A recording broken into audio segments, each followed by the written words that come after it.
Hello, everyone, and welcome to Conversation with Masters. Today, I'm in conversation with Miranda. Welcome. Thank you, Marius. You say my name better than I do. I think so, right? I think so. Give me some tips after the podcast. I don't know. It's a quite unique name. It means to wonder. Wow. I don't know about I it. like the double meaning because as a child I was often wandering off and my family would find me asleep in the garden somewhere, but it also means to wonder. And I like Wow. getting lost in my daydreams as well. Please introduce yourself in the way that feels most authentic to you. Sure.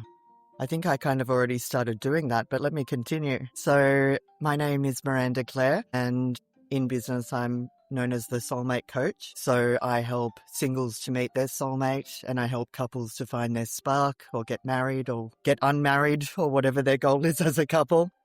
A big focus of what I do is looking at the self and doing the inner work and the self-love work in relation to relationship, because the longest and deepest and most important relationship we'll ever have is with ourselves. So I think a lot of people think they're coming to me for one reason, and then they find out the real reason, which is all about them. And I really look at the pillars of love, loss, and lineage. So lineage is where the constellations comes in. I've been doing all of this for 15 years and always layering in the tools in my toolbox or medicine in my medicine box. And constellations is something I've been doing myself as a client, I guess, for many, many years. And it's a newer addition to my goodie box. And I absolutely love it because so much, our goals are in the future, but so is all of our anxiety. And sometimes what's holding us back is in the past. So is all of our depression. And so to be able to work in the past, present, and future around these themes of love and loss and lineage or ancestral transference is what I like to look at. And I've not just studied from the textbooks, I've studied from life and had a big story myself around love, loss, and lineage. So yeah, that's me in a nutshell and what's coming through today. If you ask me tomorrow, I might describe it a different way, but Yeah, that's today's of course. one. That's Yeah. sure, because we evolve always and we change and grow maybe, so it's normal. But do you remember that the moment when you become relationship and soulmate coach, when you decide, hey, now I will do this? Interesting question. I think my studies have really, and what I'm learning as a student and passing on as a teacher, I had many different niches over my career. I've done public speaking, I've done sales, I've done business, I've done confidence, I've done communication. And there came a point in my life where I was doing a collaboration with a business partner, and I was wanting to get really clear on my niche within that structure. I wanted something that was complementary, and my business partner at the time was very much about business and communication and all of this. And so I felt a beautiful balance to that was relationships. And then I started to look at it and I realized it was the common thread through everything. Sales is relationships, business is relationships, confidence and communication is relationship with self, because you can read energy. You can see if someone's loving themselves, being authentic, or hating themselves. It comes out in their micro body language move and energy. So it was come out of necessity initially, but then when I reverse engineered it, I realized it was perfect. And then I looked at my own story and my own mission, and I thought it's no accident that I've been through what I've been through. I've, had a really interesting relationship with myself and with relationships in general. And I've had every bad relationship. I use the word bad like this because there's no bad or good. It's all just real. It's all just life. But I've had 101 lessons in relationship and in love and in loss. And I really realized that the universe or God or life or whatever label you use gives you these opportunities to either make you better or bitter. And if you become better, and I'm still a work in progress, I'm a master as much as I'm a beginner in all these things. And my clients teach me as much as I teach them, and life teaches me as much as I teach in life. But I think when you look at your life and you think, what are the common themes? The ones you're able to even take 2 steps ahead of someone that hasn't, it's a beautiful thing to be able to pass that on and hand them that lifeline. And relationships, the shadow side and the beautiful side and the transformation has all been a big, big part of my story in a very big way that I love sharing. Yeah, connecting the dots like Steve Jobs, he he leave us with this reflection in some way. So Mm-hmm. now I would like to shift a little bit in relationship, because many people, they try to have maybe better relationship or relationships. There are many different relationships. So how do people often block themselves from true connections? How long have you got? How long is this podcast? We block ourselves in many ways. It all depends on the patterns and the past and the belief systems of that individual. Off the top of my head, ways that we block ourselves, there's two contexts. There's one kind of person who is really interested in developing the relationship with themselves, self-love, and that comes with blockages and also opportunities. Then there is the person who wants to meet their soulmate or their partner. And soulmates, by the way, can be our children, our best friends, our pets.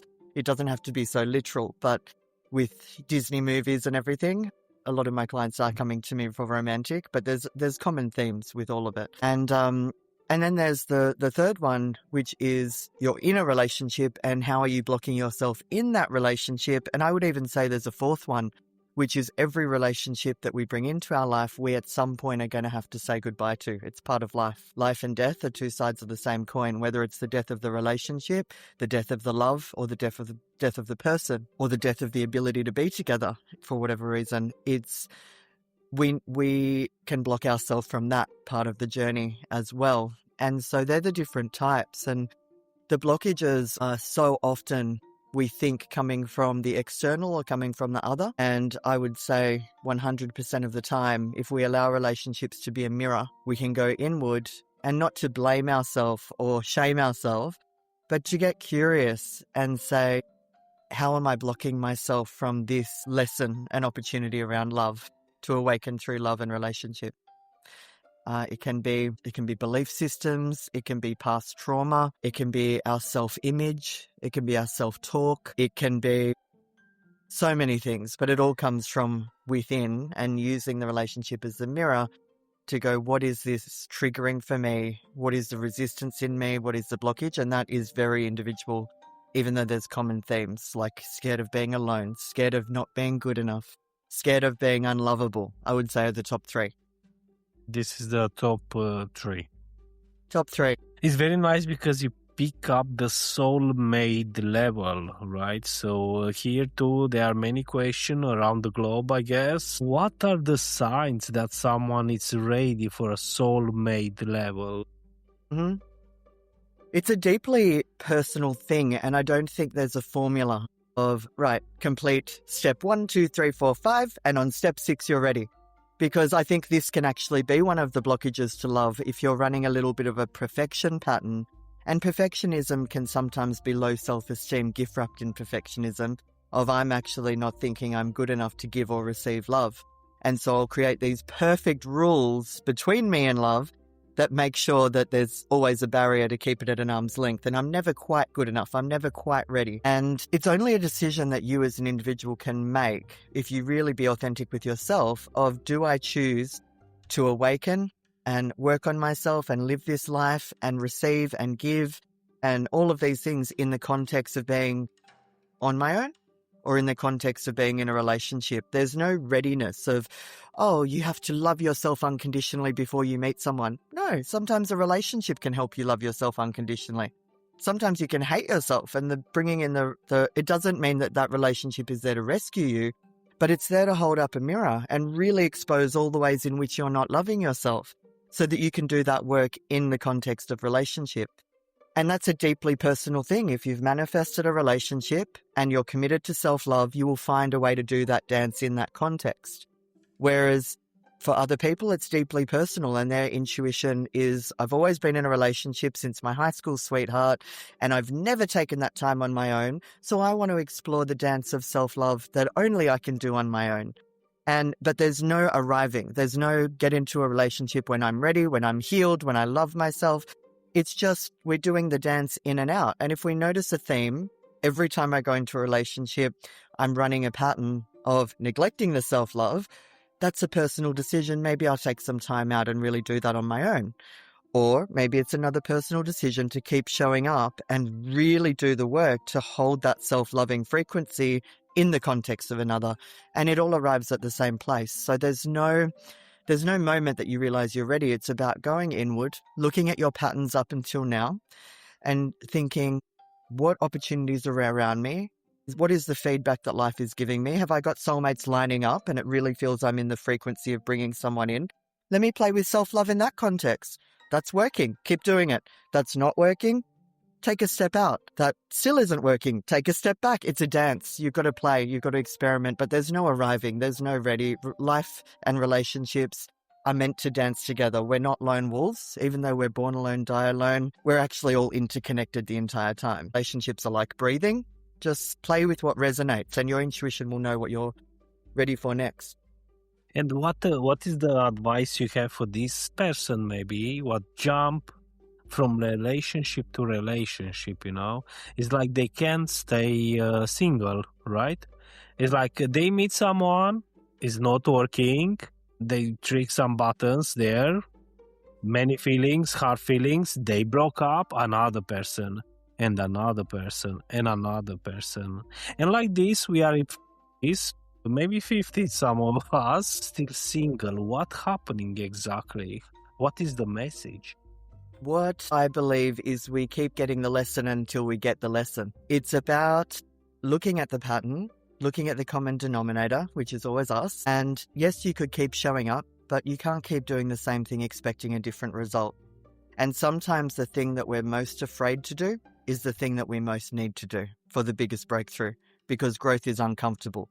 So this fear that we feel around being alone, for this person, maybe there's a fear of being alone or a fear of abandonment or needing the validation of other to feel good enough, self-esteem. And so we can keep on trying that. And if we're still knocking on the door and we keep getting the same person answering that door, eventually we need to knock on a new door or stop knocking. And I think a lot of this teaching around the law of attraction and manifestation, it can really, and I love all of this and live by it myself, but there's also another side to that. We're going after what we want. If it's no longer working, sometimes we need to actually have the courage to let go of what we want, because love and loss are two sides of the same coin. And by actually allowing the non-attachment of going, yes, I truly want a relationship, and at the same time, I'm going to face the truth. The truth is not that I'm entitled to a relationship. The truth is that I would like one. But let me come from truth, because the truth sets us free, and actually sit in the reality and grieve the reality of I might find a relationship, I might not. And I'm willing to let it go. And I'm willing to sit in my sadness around that, grieve it, release it, and explore what comes up for me when I do the thing I'm most scared of doing, and actually think, okay, I've got this happily ever after story that I keep on chasing, or this I just need to feel good enough story that I'm unconsciously chasing. But if I sit on my own and I actually grieve that, and I think, what if I never found a relationship? Not from sadness and doom and gloom and negativity, but just from balancing the facts. Then how would I make my life and my emotions and living in this body the very best it could possibly be? And let me shed those tears. Let me sit with that truth. Let me see what comes up. And a lot of the time this builds resilience, because this person, it's like the kid that thinks there's a monster under the bed, the being alone monster under the bed. And when they sit with it, maybe it is scary. Maybe it does bring up their stuff. Maybe their childhood flashbacks. But beyond that is actually peace. And the monster was just a pair of socks rolled up under the bed. But until they stop and sit with that, they will never know, and the monster will chase them. And then this flavor of lack and fear will be in everything they chase that's not chasing them. And so by stopping and doing that, it's amazing you create space through the non-attachment, that you sometimes have the space that you can let in what you always wanted by having the courage to let it go. And even if it doesn't come in, it's win-win, because you've had this breakthrough and given yourself what you thought the relationship would give you. And it's not about going, I'm too good, I'm happier on my own, or that's ego. It's about very sincerely and honestly going, in life, sometimes it's summer, sometimes it's winter. Sometimes you're in a relationship, sometimes you're not. I might have a happily ever after, I might not. And you sit in that reality, and then what's real for you can actually come in, whereas what you were chasing was an illusion from a weird energy. And that's why it's not coming in. Yeah, I think in relationships is the most beautiful things, because there we grow a lot. in the romantic relationships, right? With the time, there are maybe some frictions, but it's the most beautiful place to grow. So, Miranda, if the listeners, they would like to contact you and come in contact with you, what is the best channel for you? The best one for me would be Instagram, which is the Soulmate Coach. And you can recognize me because I have red rose petals being thrown at my head in the photo. I love the rose as a symbol of love. It's a, typical symbol of romance and love, but I love that it has the beautiful soft flower, but also the thorns. And to me, this is a beautiful symbol of love. It's not just all about the soft, happily ever after Disney fairy tale. It's also, are you willing to get pricked by the thorns and have that growth and that discomfort? So that's why I pick the rose in a lot of my images. Now we like to shift a little bit in the segment of integration and transformation, right? So how do people integrate insights from coaching into daily life and dating? It's a daily practice. It's, we can all in the morning listen to a meditation track about gratitude. I'm so grateful. I have the most amazing life. I'm beautiful. I'm good enough. But the true meditation is what happens the other 23 hours a day when you're triggered by your boss, when your partner makes the house a mess or triggers your inner child. And I think with these practices, including coaching, we've got to remember that these are not the work. These are the dress rehearsal so that we can practice the work in real life. So the integration, it's not about having a coaching session and then you're zapped like a magic wand and then you're fixed. That's bullshit. But it's also not about doing the coaching session and then getting everything perfect. And then when you don't, going, this doesn't work. It's a practice. You do the coaching to make what's unconscious conscious, to practice, to mentally rehearse, to release, to do whatever is needed to have this be a little dress rehearsal and an awakening and a little crack in the door of how things can be. Not perfect, but probably more authentic, which is a wake-up call for some. And then in everyday life, it's about giving yourself that grace to be authentic, do your best, and know that you're going to stuff it up. And it's not about getting it perfect, it's about the rupture and repair. All relationships are about rupture and repair. They're not about perfection, number one. So instead of focusing on how do I get relationships right or how do I get relationships perfect, it's about how do I get really good at rupture and repair, knowing that I'm going to be triggered, knowing that I'm going to mess it up, knowing that and it's the same with parenting. It's get really good at rupture and repair and give yourself the grace that you're not going to be perfect and neither are they. And relationships are an opportunity to have a mirror. I wish they were called mirrors rather than relationships. Hey, would you like to get into a lifelong, in-depth connection with a mirror that has a spotlight on it, that when you look in that mirror, it's going to illuminate the most beautiful parts of you and the most horrendous parts of you and the parts of you that your ego has worked so hard to hide, protect, not show the world. And that's what a relationship is. It's not the Disney movie of the happily ever after. It's the triggered ever after. It's the real ever after. It's the enlightened ever after. It's the awakening ever after, but it's not the happily ever after. And I think going into coaching, knowing that, and it's about building the resilience to deal with that realness and that mirror and how to use relationship as a powerful healing portal, not to rescue you, but to illuminate you so you can do your own work. Then that's going to set you up for a beautiful, meaningful relationship. And all the happy times are just a bonus. Cherry on top. Yeah, right. Because more I listen you and I reflect in one of my first book, I'm You. And the story, the narrative start with a woman what I meet in Sweden. And was a mirror for me. And was very hard, intense, I must tell you. But in the same time, from that point was a jump, quantum jump. It's like, So I understand a lot from her. I grow so much. I'm so grateful. I hope she listened to the podcast maybe. And but it was a big lection the same way. So very powerful.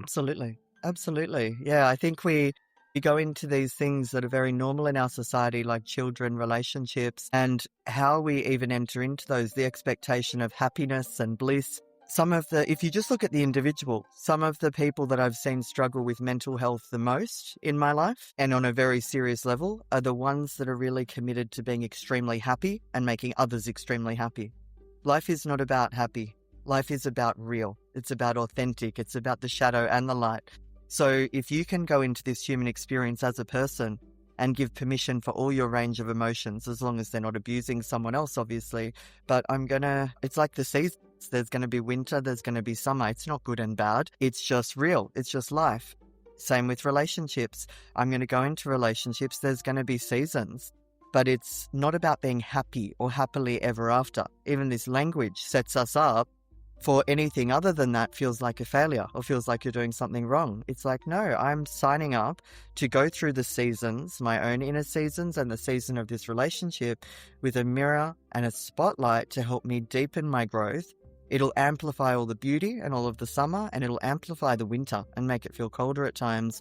And it's going to be an ego-dissolving activity, like a psychedelic trip, because this person is going to be let behind the veil of the you and the mask that you show the world and that you even show yourself. And it's going to illuminate all of your bullshit. And that is so uncomfortable. And that's why people run, because they think, this isn't my happily ever after. This doesn't feel good. And there's a difference between being in a toxic, unhealthy, abusive relationship versus not feeling good because growth is uncomfortable. And yeah, I think going into it with that mindset and a more authentic approach, that this is here to wake me up. It's not here to make me feel good 24/7. It's a different way of looking at it. Yeah, that's true. Roles. Many roles. People, they play roles always, but depend on which, I don't know, the quality of the person too, maybe. Now I have another curiosity about how do you help clients balance independency and the intimate side too? So much of life is about the polarities, masculine, feminine, independence, codependence, and 100% of the time, my observation is that it's actually the gray area in the middle, which I call intuition, which is the ability to tune in and be present and know when it's time to do what. There's a time to be independent. There's a time to be even more enmeshed. But the word in this context is interdependence. So often these themes of independence and codependence come up, particularly with attachment styles. The anxious attachment style wants a lot of connection, and it can veer on the side of codependence of, without you, I'm incomplete. You're my other half. Come here. Don't abandon me. More is more when it comes to connection. And the avoidant can often be more about independence of less is more. Give me space. I need me time. I'm worried of losing myself. And then you've got the disorganized attachment that dances between the two and is more a journey to learn about connection and intimacy and finding safety in that. And that's why they oscillate between the two. Come here, go away. Come here, go away. And the art to doing this is really about, I do think learning attachment styles, whether that's a book, a seminar, coaching, is a really powerful model to understand how our nervous system, through our relationships, age 0 to 7 and beyond, has shaped our impulse relationship with closeness versus separation. And it's all to do with attachment. Do I need the other to help me co-regulate, or do I regulate my nervous system best when I'm on my own, self-regulating? And it all comes down to that. So educating ourselves and learning the tools of how to create a more stable connection where you still can have your nervous system, but it's learning and awakening to these different options and understanding why you do what you do and being given the tools, because they're sometimes counterintuitive. So if you are an avoidant partner and your partner's being really anxious, every cell in your body will be telling you to go away, set boundaries, take space. But the thing that is actually going to regulate your partner's nervous system is to lean in and to connect more. And by doing that, you'll get more of what you actually need and want, which is some space and some self-regulation time. But it goes against the grain of what your instincts tell you. And the reverse is true with the other attachment style as well. Can be some trauma too there, it's many layers. It's complex, I would say. And another things what I like to ask you, because in some marriages, one of the partner, they grab another one. and they are so close. It's like what you do, where you are, when you're coming, how we can manage this kind of people, because I see Yeah. around me many different examples. Yeah. Well, first of all, you can't manage anyone other than yourself. So that's the first distinction of how do I manage me with this person rather than how do I manage them, because that's their job. And what I love is that boundaries are something that are so important, but a lot of people, they know this word, but they don't really know what it means. And setting a boundary, people think is about words and about telling the other what to do. But the best boundary, and works the same with children, is the one that you take responsibility for what you're going to do with your body. And body, I use that word on purpose, not with your words, with your body. You can be gentle with your words, but firm with your actions using your body. So if you're having someone like this, you can be gentle with your words, firm on your actions. Most people are the other way around. Firm on the words and then bendy with the boundary and the action. It's dilute. You're better off not to set a boundary than set a boundary like that. So I would say if I had this partner that was coming really close, it's a matter of, give it in a soft way, because we all have inner children and can get hurt feelings. And this pattern is just a desperate attempt for having a need met, potentially love, potentially control, potentially lack of abandonment, different for every person. But it's, sweetheart, I really see that you're wanting a lot of intensity and connection right now. I'm noticing that our needs for connection, I love you as much as you love me, but we have different needs around connection. And metaphors work really well. Inner children love metaphors. So I'm feeling that your energy right now is a little bit like an excited golden retriever Labrador. And I'm feeling my energy is a little bit of a slinky black cat. The cat loves the Labrador as much as the Labrador loves the cat. But when you come with this intensity, when I don't have capacity for it, it's having the opposite effect. My tail is going fluffy and I want to run up the tree. So what I would request, or what I'm going to do, because we're thinking boundary with my body, is if I'm noticing that you're coming at me and I'm feeling this, I'm just going to say to you, sweetheart, I love you, but the black cat has a fluffy tail. So I'm going to go and take a little bit of a walk around the block to regulate myself. And when I'm feeling like I have capacity to meet you, then I will do that.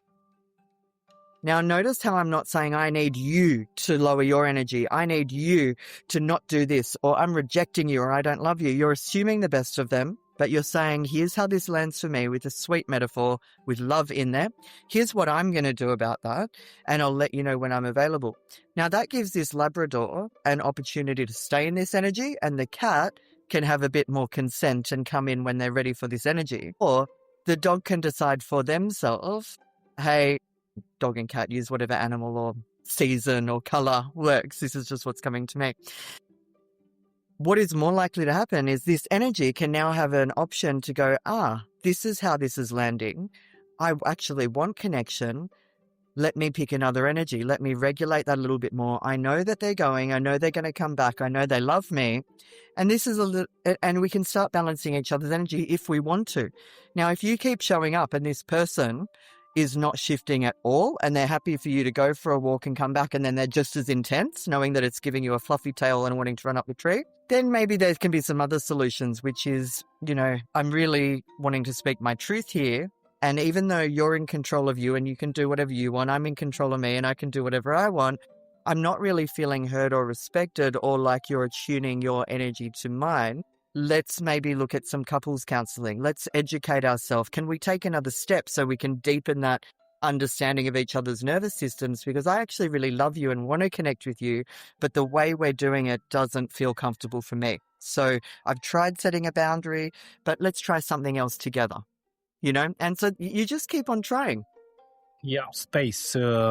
Some inch of space help always, maybe. Absolutely. And sometimes reframing it in the language of the person. So this person that's coming at you, you can get curious and say, when you're coming at me like this, what is it that you're hoping to achieve? Like, ask them, don't assume. They might say, I really want connection. I really want affection.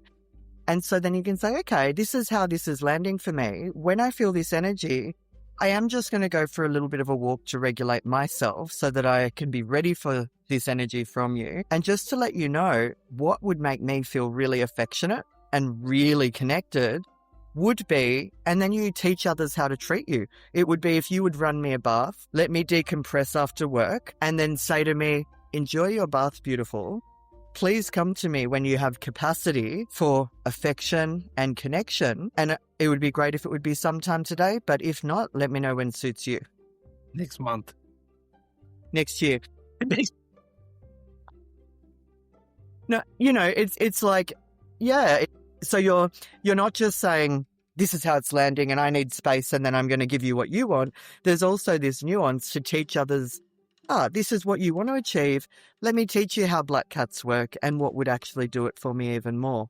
And so then it's less of a rejection and it's more of a, here's a better suggestion to achieve what you're trying to achieve right now with me. Because you teach others how to treat you. We're not psychic. We're not mind readers. We don't come with a manual. So if we don't open our mouth and share it, but not from a place of criticism, but a place of, here's what would be really delicious for me. So it's a beautiful thing.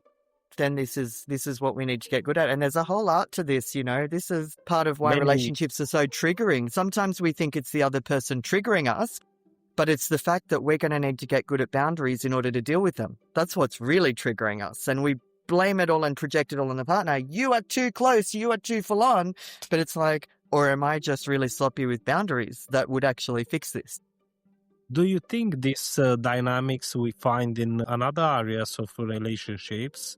Like you mentioned, we have many different relationships in life. So we find the same dynamics.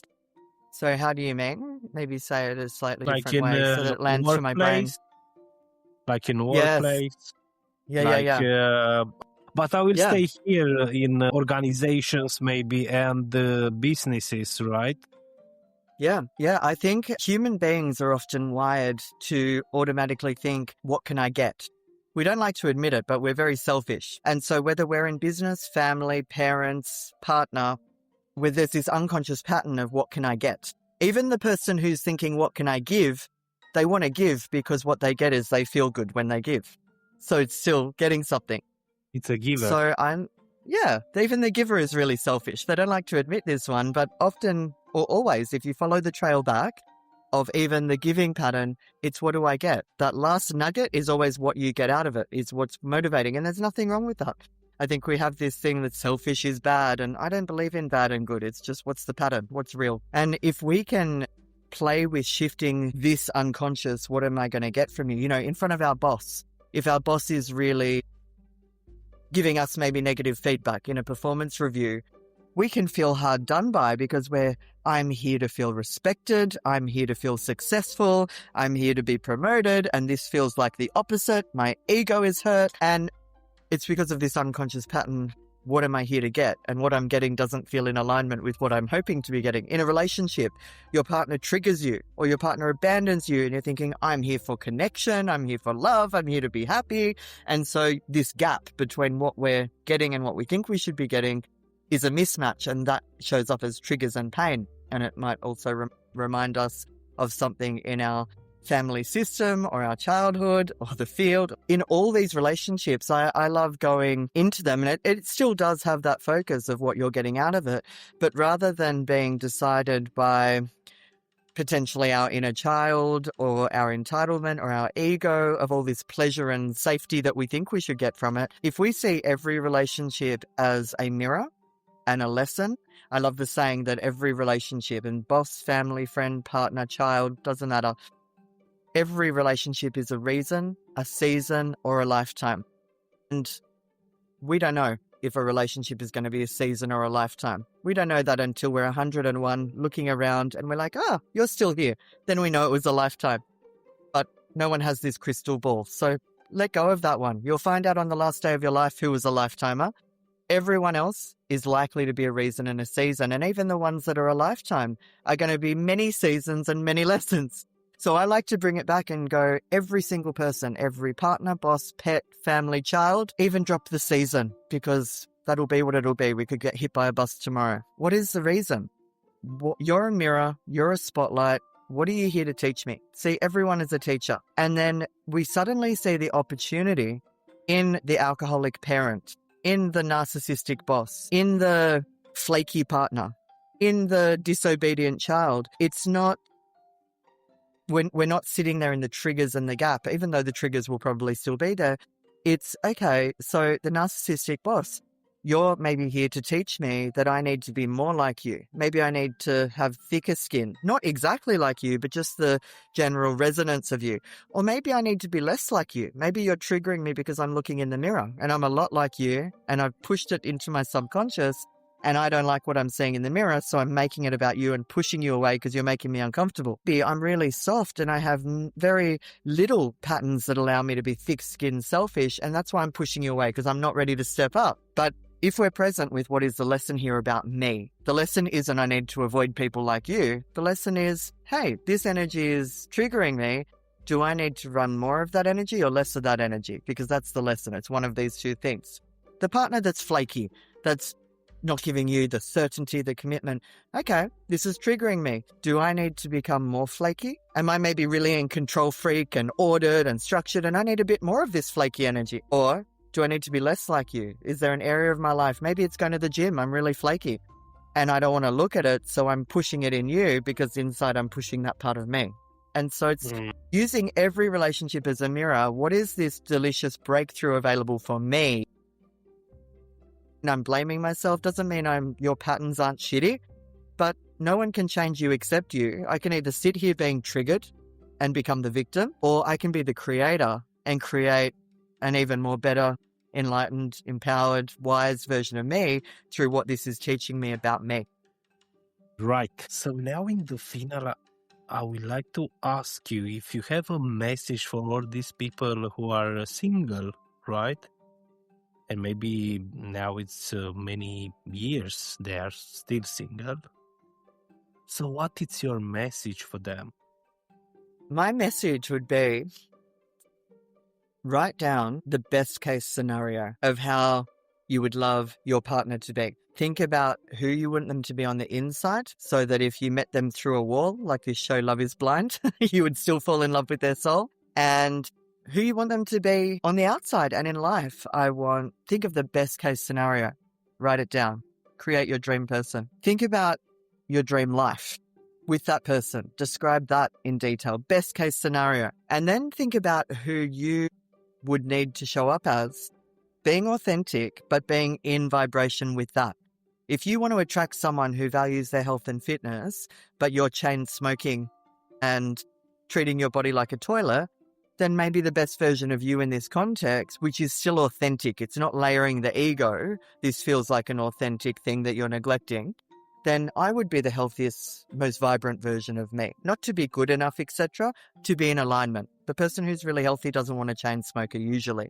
If they do, then maybe add that to your list. You want someone who is running this pattern and put that there and think, I give myself permission to have that, and now I let it go.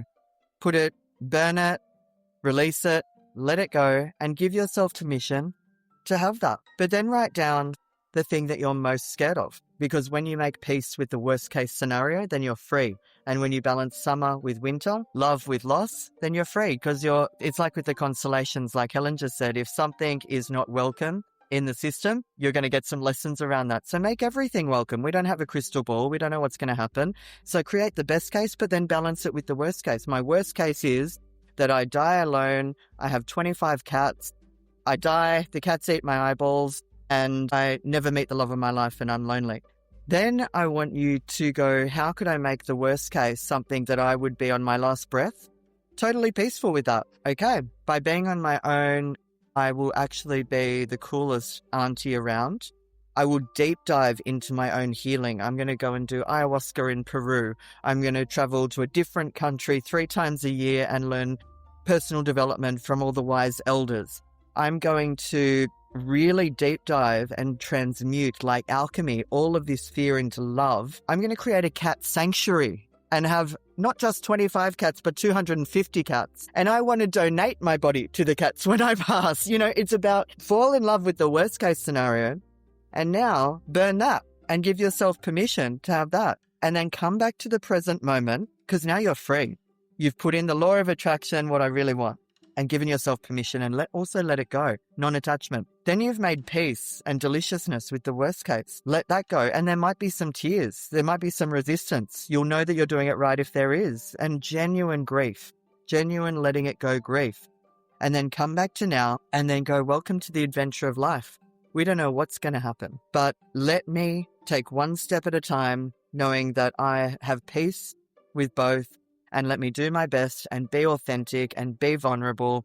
And if I'm currently not putting myself out there, put myself out there a bit more. If I'm currently not doing work on myself, do a bit more work on myself. If I'm currently running a pattern of only going for this type of person, experiment being on my own or going for that kind of person. Have fun, play, mess it up, enjoy, have an adventure. That's what I Enjoy would life. say. That's what I would say. I like enjoy life. This, motto, I like to enjoy life. The last question what I have for you, it's what is the most powerful lesson love has give to you through your work? Yeah, I know. That's a big one. Yeah. What is actually coming up for me is I did the exact activity that I just suggested. And to And tell have you you attract with that? I mean, yes. wow. Yes. So I have helped hundreds of people meet their soulmate, have the child, recover from heartbreak, get married. I've done all of this, and I've thought that I've found my person many times, only to realize they're a reason and a season and not a lifetime. And I reached the age of 40, and this is, if you haven't frozen your eggs or done any of that, it's a real milestone for a woman. And I realized that I had actually been a little bit biased in my approach. I've got a business called The Soulmate Coach. I'm helping all these people. It's natural that I'm going to have my happily ever after too. And I was putting so much of my energy into this, it's coming, law of attraction, manifestation. And something happened for me at 40 where I went, hang on, that picture for me involved marriage, children, family, all of that. And I'm like, mathematically, I've not frozen my eggs. I've not done any of that. Suddenly, this illusion in the future became, there's something actually happening where this feels mathematically unable to happen for me. And I stopped. And I actually went, well, what is the worst case scenario? I don't have kids.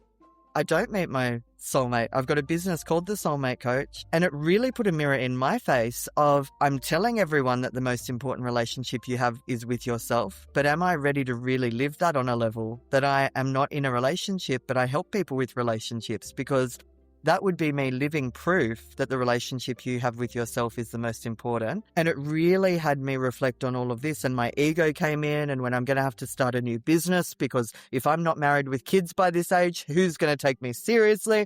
All this ego came up, and also all this grief came up, because I went, wow, I still feel like I'm 20 and I have all this time ahead, but mathematically I only have a small window to have a child, and I actually want to get to know the father. And this is not looking like this happily ever after that I've been running. So what's the worst case? And I made the worst case the best case. And I went, I've got an amazing life. I can be a role model for people that, adopt children or fall madly in love with themselves.